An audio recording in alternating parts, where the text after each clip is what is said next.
Kottayam synergy ഗ്രൂപ്പിൻ്റെ 2025 tour എന്തുകൊണ്ടും പുതുമ നിറഞ്ഞ ടൂറായിരുന്നു.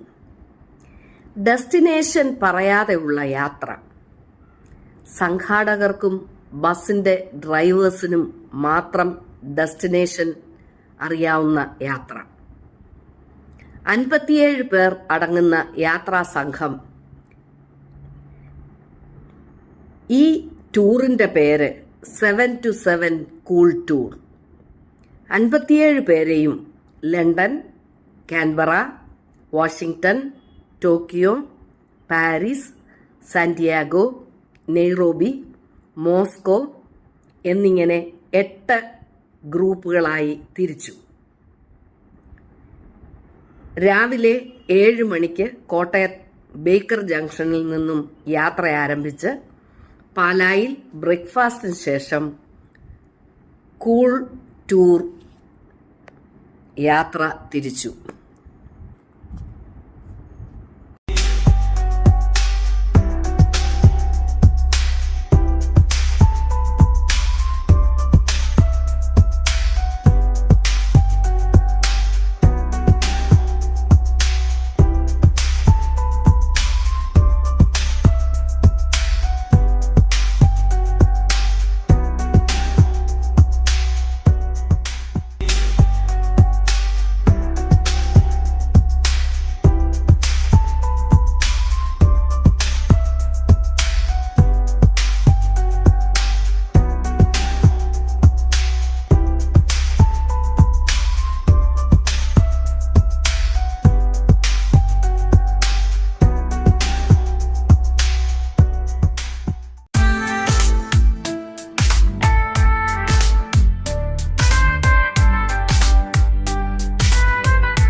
കൂട്ടത്തിൽ ആകെപ്പാടെ അറിയാവുന്ന ടോമി സാറിനെ മോളി ചേച്ചിയെ മാത്രമേ ഉള്ളൂ. ഫോണിൽ പരിചയപ്പെട്ടായിരുന്നു. നേരിട്ട് അറിയാവുന്ന ടോമി സാറിനെ മാത്രമേ ഉള്ളൂ. ടോമി സാറിലൂടെ മോളി ചേച്ചി ഒന്ന് കേട്ടായിരുന്നു. സാറ് അപ്പം നിങ്ങളെല്ലാവരെയും ഏറ്റവും സ്നേഹത്തോടെ ഞാൻ മലനാട് കുടുംബത്തിലേക്ക് സ്വാഗതം ചെയ്യുകയാണ്.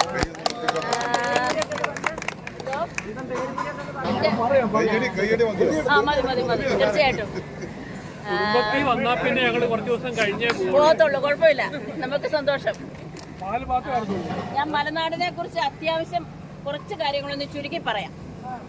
മലനാട് ഗവൺമെന്റ് സൊസൈറ്റി തുടങ്ങിയത് 1977. മലനാടിന്റെ സ്ഥാപക ഡയറക്ടർ ബഹുമാനപ്പെട്ട ഫാദർ മാത്യു വടക്കേമുറിയിലാണ്.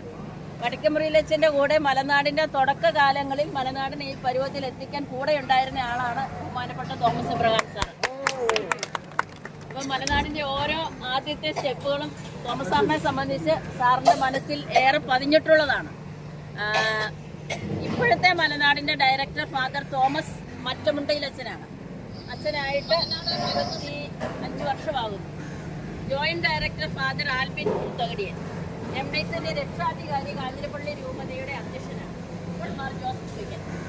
സൊസൈറ്റിയുടെ പ്രധാന ടാർഗറ്റ് ഗ്രൂപ്പ് കർഷകർ, സ്ത്രീകൾ, കുട്ടികൾ, യുവജനങ്ങൾ, സമൂഹത്തിലെ പാർശ്വവൽക്കരിക്കപ്പെട്ട ജനസമൂഹം.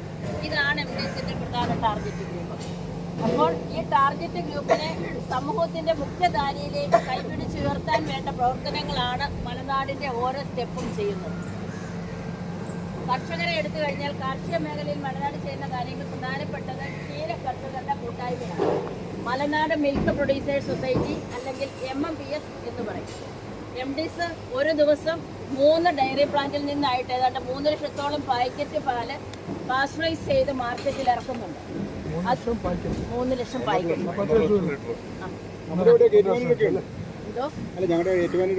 പാല് കിട്ടുന്നുണ്ട്. പിന്നെ ഏതാണ്ട് 75,000 പാക്കറ്റ് തൈര് മാർക്കറ്റിൽ ഇറക്കുന്നുണ്ട്. അപ്പോൾ നമുക്ക് കിട്ടുന്നത് നമ്മുടെ പ്രാദേശിക മിൽക്ക് സൊസൈറ്റിന് ക്ഷീര കർഷകർ കൊണ്ടുവരുന്ന പാലാണ്. 50,000-ലധികം ക്ഷീര കർഷകർ രാവിലെയും വൈകിട്ടും 150 പ്രാദേശിക മിൽക്ക് സൊസൈറ്റിയിൽ എത്തിക്കുന്ന പാലാണ് ഇവിടെ വന്ന് പാസ്ചറൈസ് ചെയ്ത് പാക്ക് ചെയ്ത് മാർക്കറ്റിൽ പോകുന്നത്. നമുക്കറിയാം, പശുവിൽ നിന്ന് പാല് കറന്നു കഴിഞ്ഞാൽ അത് സ്വയമേ കേടാകാതിരിക്കുക മാക്സിമം 4-5 മണിക്കൂറൊക്കെയാണ്. അതിനുള്ളിൽ ഏതെങ്കിലും ഒരു പ്രോസസ്സ് ചെയ്തില്ലെങ്കിൽ പാല് ചീത്തയാവും. അപ്പോൾ ഹൈറേഞ്ചിൻ്റെ അങ്ങേയറ്റം കട്ടപ്പന, കുമളിയിൽ നിന്നൊക്കെ കറക്കുന്ന പാല് ഇവിടെ വരുമ്പോൾ ആ സമയം കടന്നു പോകും. അത് സംഭവിക്കാതിരിക്കാൻ വേണ്ടി നമ്മൾ ഇടയ്ക്ക് ചില്ലിംഗ് പ്ലാന്റുകൾ സ്ഥാപിച്ചിട്ടുണ്ട്. മലനാടിൻ്റെ ചില്ലിംഗ് പ്ലാന്റുകൾ ഒന്ന് അണക്കര, കമ്പം, തേനി, പേരയൂര്, ദിണ്ടിഗൽ, തെങ്കാശി.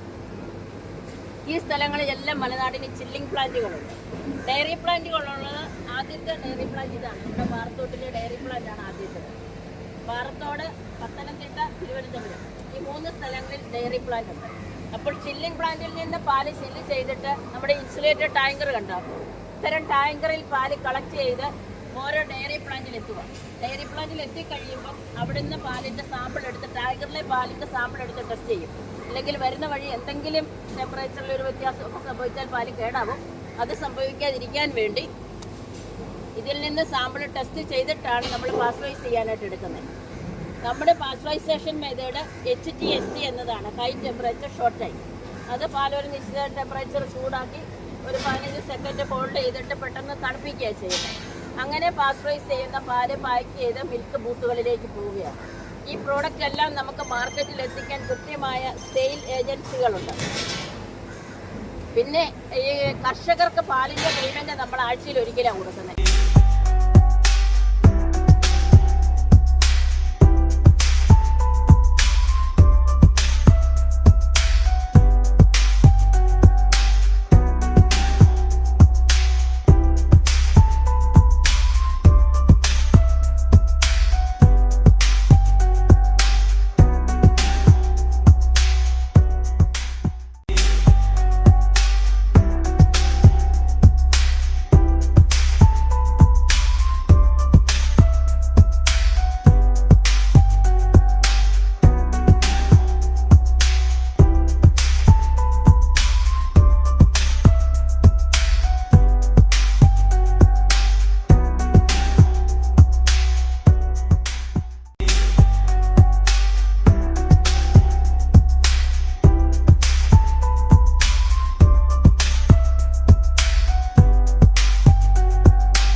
പ്രത്യേകതയാണല്ലോ.